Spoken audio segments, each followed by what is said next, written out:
What's up guys? कस्तो लाग्यो मेरो नयाँ हेयर स्टाइल हैन? अब यो कोभिड को रेस्ट्रिक्सन हल्का इज भएपछि आज फर्स्ट टाइम मैले हैन धेरै अब लाइक 3-4 महिनामै नयाँ हेयर स्टाइल काटेको छु हैन. Thanks to my friend Naresh यो हेयर स्टाइल रिकमेन्ड गरेकोमा. मेरो जस्तो हेयर स्टाइल काट्ने हो भने हेयर स्टाइलको नाम चाहिँ जीरो अनि मिडियम फेड है. किनभने कति धेरै सिचुएसनमा हेयर स्टाइल भन्यो बुझ्दैन अनि लाइक थोरै काट्ने अनि यहाँ अलि धेरै काट्ने भन्यो भने कहिले यहाँ धेरै काट्दिने यहाँ थोरै काट्दिने अथवा यहाँ धेरै यस्तै हुन्छ हैन. मेरो साथी नरेशले त पुरा फोटो लगाएर यस्तो काट्दै भनेर देखाउँथे रे पहिला अनि अहिले बल्ल याद भयो कि यहाँ जीरो मिडियम फेड भएर नै यस्तो देखिन्छ है गाइज. सो आज चाहिँ फ्रिडम डे भनेर पनि भनिएको छ. सिडनी चाहिँ लगभग जुन 2021 देखि लकडाउनमा गएको थियो कोभिडले गर्दाखेरि. अहिले हल्का 70% ओभर भइसकेको छ भ्याक्सिनेसन.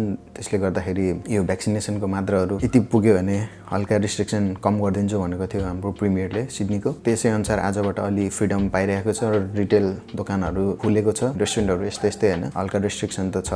त्यही पनि जस पहिलाको भन्दा यो लकडाउनबाट हल्का इज भएको हुनाले एकदम सबैजना सेलिब्रेट पनि गरिरहेको छ. र आश्चर्यजनक कुरा चाहिँ के भने रातिको 12 बज्ने बित्तिकै मान्छेहरू पुरा दोकानमा लाइन लगाएर सामानहरू किनिरहेको थियो. जस्तै केमार्ट हैन अझै स्पोर्ट लाइटको रातिको 12 बजेबाट नि पुरा सेलिब्रेट गरिरहेको थियो हैन. हाम्रो लकडाउन लगभग अब 4 महिनाको लकडाउन भएको थियो. एकदमै आत्तिएको थियो हैन. र यसका साथै भ्याक्सिनेसनको क्रम पनि एकदम बढिरहेको थियो जसले गर्दाखेरि यो लकडाउन इज हुनमा मद्दत पुर्यो. अनि हाम्रो भ्याक्सिनेसन बढेको हुनाले केसेसहरू पनि घटिरहेको छ आजलाई हैन. पहिला 1000 ओभर भनेको कस्तो आत्तिनु पर्ने सिचुएसन थियो हैन. 1000 त कहिले पुग्दैन होला भन्ने सोचेको थियो. तै पनि पुग्यो र अहिले चाहिँ त्यो 1000 बाट घटेर 500 समथिङ भइरहेको छ डेली हैन. त्यो चाहिँ अब भ्याक्सिनेसनले गर्दा हो भन्छु. अझ त्यो 1000 पुगेको नि बीचमा त्यो प्रोटेस्ट पनि भइरहेको थियो. प्रोटेस्टले गर्दाखेरि पनि अब कोरोना स्प्रेड गर्ने मौका पायो भनौँ न. त्यसले नै हो जस्तो लाग्छ है. अनि अलि भ्याक्सिनेसनको त्यो नै भइरहेको थिएन कि लाइक अब मान्छेले गर्नुपर्छ भन्ने त्यो नै भइरहेको थिएन. अहिले आई थिङ्क धेरैजनालाई त्यो भइरहेको छ. रियलाइज भइरहेको छ यो गर्नुपर्ने कुरा रहेछ. अनि धेरैजनाले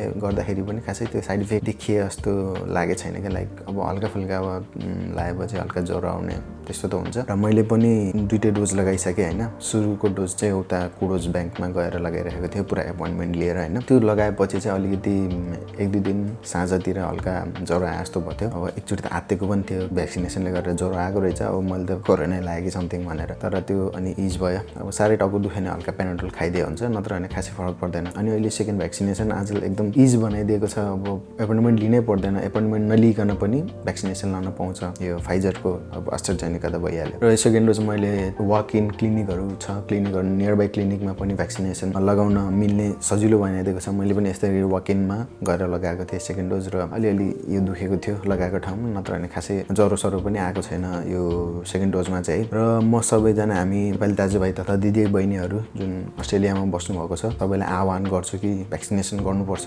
किनभने अब this is the way forward है. यो कोरोनाको जिरो केस बनाएर छाड्छु भनेर हुँदैन. किनभने that's not possible I think है. यत्रो लकडाउन गर्यो यत्रो रेस्ट्रिक्सन गर्यो तै पनि अब जिरो केस हुँदैन. अनि जिरो केस भए पनि पछि फेरि यो डेल्टा एकदम खतरै भएको हुनाले हैन सरिहाल्छ के कहाँबाट आइहाल्छ. अब अस्ट्रेलियालाई पुरा आइसोलेट गरेर राख्ने कुरा त भएन. अनि त्यसले गर्दाखेरि आई थिङ्क यो कोरोना चाहिँ अब हामीसँगै हुन्छ. पहिला हाम्रो प्रिमियरले भने जस्तो हामीसँगै हुन्छ. तर हामीले यसको विरुद्ध भ्याक्सिनेसन गरेर प्रतिरोधात्मक क्षमता बढाउने अनि स्टिल यो मास्कहरू चाहिँ नछोड्ने. अब आफूले जेनरल प्रिकसनहरू चाहिँ लिइराख्नुपर्छ. किनभने यो यतिकै यो भ्याक्सिनेसन गर्यो भनेर फेरि यो वाइल्ड जे पाइदै गरेर हिँड्यो भने नि होइन सर्न सक्छ. किनभने भ्याक्सिनेसन गर्यो भन्दा पनि नसर्ने चाहिँ होइन है. त्यो भएर सर्न सक्छ स्टिल. नेपालमा त भ्याक्सिन पाउन पनि यस्तो गाह्रो छ होइन. अब हामीले यहाँ त लक्कीले अब लगाउँछु भने त पाइरहेको छ नि त. अब अस्ट्रेलियामा लगाएको छैन भने I think it's the best time लगाइहाल just to protect you and the people you are living with. यसो सोच न अब तिमी बिरामी भयो भने कति खर्च हुन्छ. तिमी काममा जान पाउँदैनौ अनि बिरामीको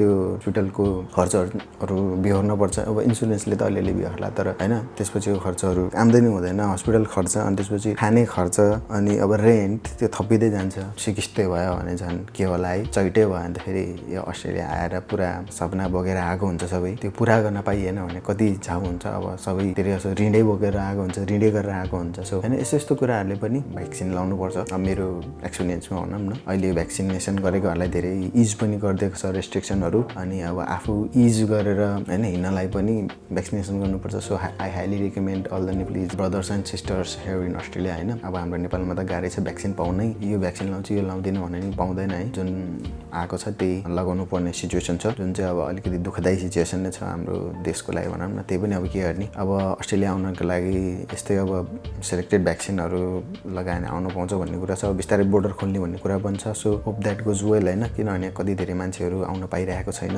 कति धेरै साथीभाइहरू होइन रिलेटिभहरू आउनु पाइरहेको छैन। सो अब यहाँको मान्छेहरूले नि भ्याक्सिनेसन गरेर राम्रो भयो, नेपालमा नि भ्याक्सिनेसन गरेर अनि बल्ल त्यसरी आउन दिने प्लानिङ छ होइन यहाँ। I think this is the way to go forward. अर्को चाहिँ के हो भने अनि यो कोभिडको रिस्ट्रिक्सन चाहिँ राइट टाइममा खोलेको छ सिडनीमा है, किनभने अब हाम्रो दसैँ आइरहेको छ, यो कमिङ फ्राइडे दसैँ छ होइन, 3-4 डेज छ अब दसैँ आउनको लागि। सो यो टाइममा सबैले भ्याक्सिनेटेड भयो भने, डबल भ्याक्सिनेटेड भयो भने 10जनासम्म मान्छे बस्न पाउँछ भनेर भनिरहेको छ र 10जनासम्म हामी होइन रमाइलो गर्न पाउँछौँ। सो यसको लागि अब आफ्नो नजिकको कुनै क्लिनिकमा वाक इन भ्याक्सिनेसन गर्न सकिन्छ। सबैजना भ्याक्सिनेसन गरौँ, दसैँ रमाइलोसँग मनाउँ। That's the update I want to give you guys होइन। मेन त मेरो कतिको ह्यान्डसम देखिएको छ होइन, ह्यान्डसम हुनुको नि लिमिट हुन्छ, त्यही पनि